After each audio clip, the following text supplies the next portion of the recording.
सबसे पहले तो मैं आप लोगों का धन्यवाद दूंगी कि आप लोग समय समय पे मेरा साथ देते हैं। मामला कोई ऐसा नहीं था कि मुझे इतना सब कुछ बोलना पड़े, लेकिन अभी 2-3 दिन पहले लगातार आप देख रहे हैं कि मैं फेसबुक पर आके बहुत सारी बातें बताना चाह रही थी, कहना चाह रही थी, परंतु सच्चाई मैं बता नहीं पा रही थी, हिम्मत नहीं कर पा रही थी, क्योंकि समाज का भी मुझे डर था और घर का भी डर था कि उत्तेजना में कहीं मेरे पति कोई गलत काम या कदम ना उठा ले। परंतु 2-3 दिन पहले इन्होंने, हमारे जिला अध्यक्ष मोहन लाल ने धमकी भरे लोगों द्वारा मुझे धमकी दिलाई और कहा कि तुम चुप हो जाओ, नहीं तो तुम्हारे पति के ऊपर 76 लगाकर जेल में डाल दिया जाएगा। इस बात को सुनकर मैं चुप नहीं रह सकी। मैंने घर आकर अपने पति को सारी बात बताई कि मोहन लाल जी मुझे धमकी दे रहे हैं। तो मेरे पति ने कहा कि क्यों ऐसा कर रहे हैं।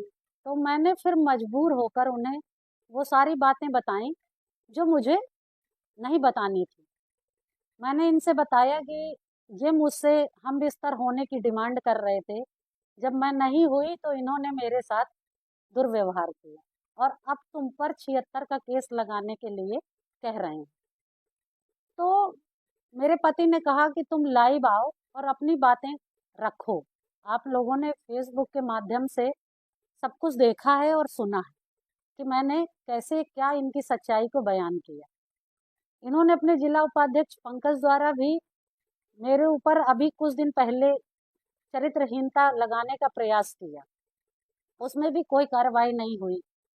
इनके प्रिय महामंत्री जयपाल जी, वो भी अक्सर मुझे फोन करके इनके द्वारा कही बातों को मनवाने का प्रयास करते थे इनडायरेक्टली, परंतु मैं सब समझती रही, बात करती रही, क्योंकि मुझे संगठन में काम करने का लगन था। मैं अपनी 10 साल की मेहनत बर्बाद नहीं करना चाहती थी, इसलिए मैं शांत रही। समाज का मुझे डर था कि समाज अक्सर महिला को ही गलत ठहराता है। इन कारणों से मैं चुप रही और बराबर इन लोगों की सारी बातों को अवॉइड करती रही। आज जब मेरे परिवार और घर पर बात आई तो मैं फिर चुप नहीं रह सकी और फेसबुक बुक पर लाइव आकर सारी अपनी व्यथा को मैंने लोगों तक रखी।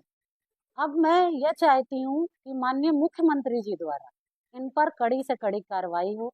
ऐसे लोगों को संगठन चलाना नहीं चाहिए, इनको बाहर निकाल के फेंक दें, तभी इनके होश ठिकाने आए।